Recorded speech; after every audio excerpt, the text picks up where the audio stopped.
Seja bem-vindo ao estudo do Salmo de número 87. O Salmo de 87 é Salmo e Cântico para os filhos de Corá e o título é Deus e as nações em Sião. Vamos ao texto bíblico. Ele edificou sua casa sobre o Monte Santo. O Senhor ama as portas de Sião mais do que qualquer outro lugar de Jacó. Coisas gloriosas são ditas de ti, ó cidade de Deus. Entre os que me reconhecem, incluirei Raabe e Babilônia, além da Filistia, de Tiro e também a Etiópia, como se estivessem nascido em Sião. De fato, acerca de Sião se dirá, todos esses nasceram nela, e o próprio Altíssimo a estabelecerá. O Senhor escreverá no registro dos povos, este nasceu ali. Com danças e cânticos dirão, em Sião estão as nossas origens. Este salmo está apropriadamente colocado aqui, pois ele expande o pensamento do versículo 9 do Salmo 86 no estilo e no espírito de profecia.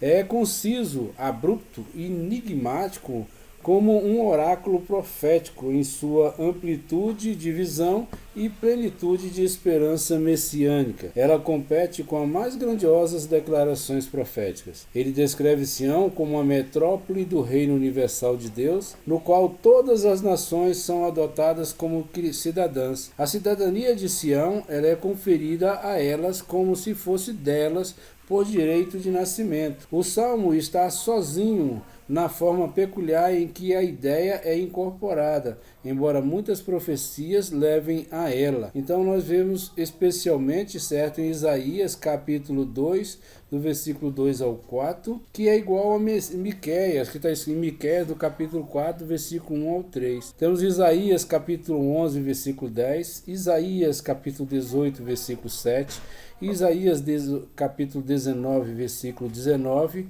e em diante. E temos Isaías 44, 5, Isaías 61, que em diante, Sofonias capítulo 2, versículo 11, Sofonias capítulo 3, do versículo 9 e 10, Zacarias capítulo 2, 11, Zacarias capítulo 8, versículo 20 e 23. Como Isaías também, Isaías capítulo 19, 24 em diante, o profeta vê os inimigos mais obstinados do reino de Deus reconhecendo sua soberania.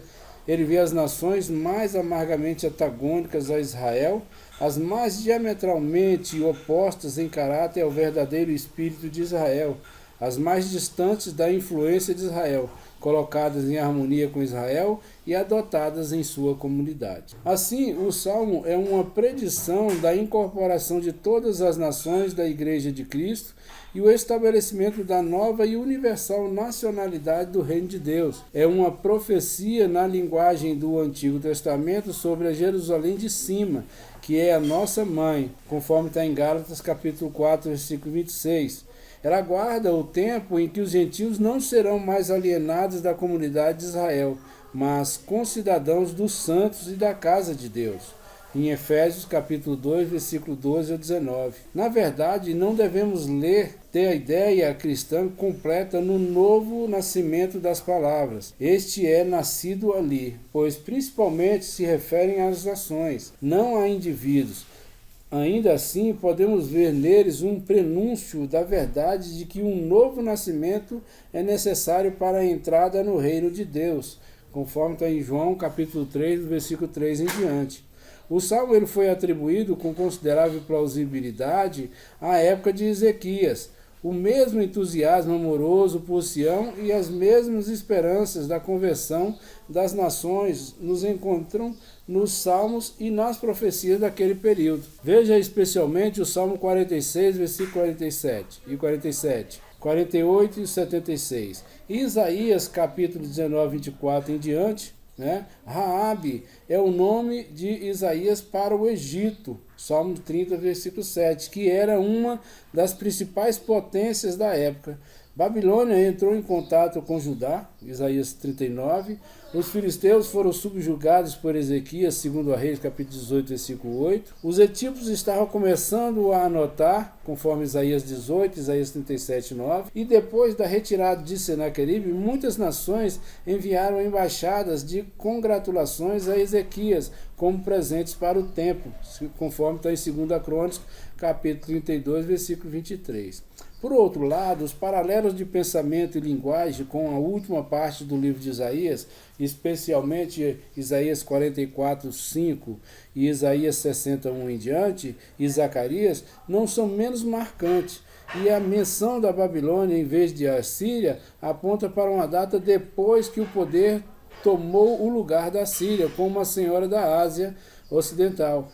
Egito, o antigo inimigo, a Babilônia, o opressor recente, são citados como os inimigos típicos do povo de Deus.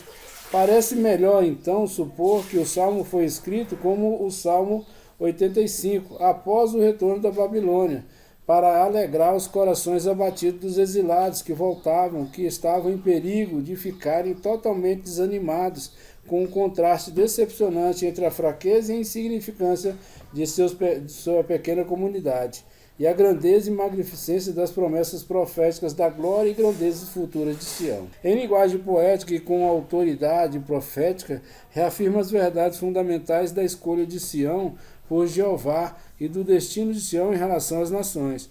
Nunca foi tão necessário esse encorajamento, tal fé foi mais claramente fruto da inspiração divina. O Salmo ele consiste de 2 estrofes, com um verso final. Sião, do versículo 1 aos 3, Sião é a cidade de Deus, fundada e amada por ele, a herdeira das promessas gloriosas. E do versículo 4 ao 6, Deus proclama que é sua vontade reconciliar seus antigos inimigos consigo mesmo e incorporá-los como seus cidadãos. Sião será a cidade-mãe das nações do mundo. Do versículo 7, é um retrato da alegria de quem nela encontra a fonte de toda a alegria. Bom, nós terminamos o Salmo número 87 e até o nosso próximo encontro no Salmo 88. Que Deus abençoe a todos em nome de Jesus.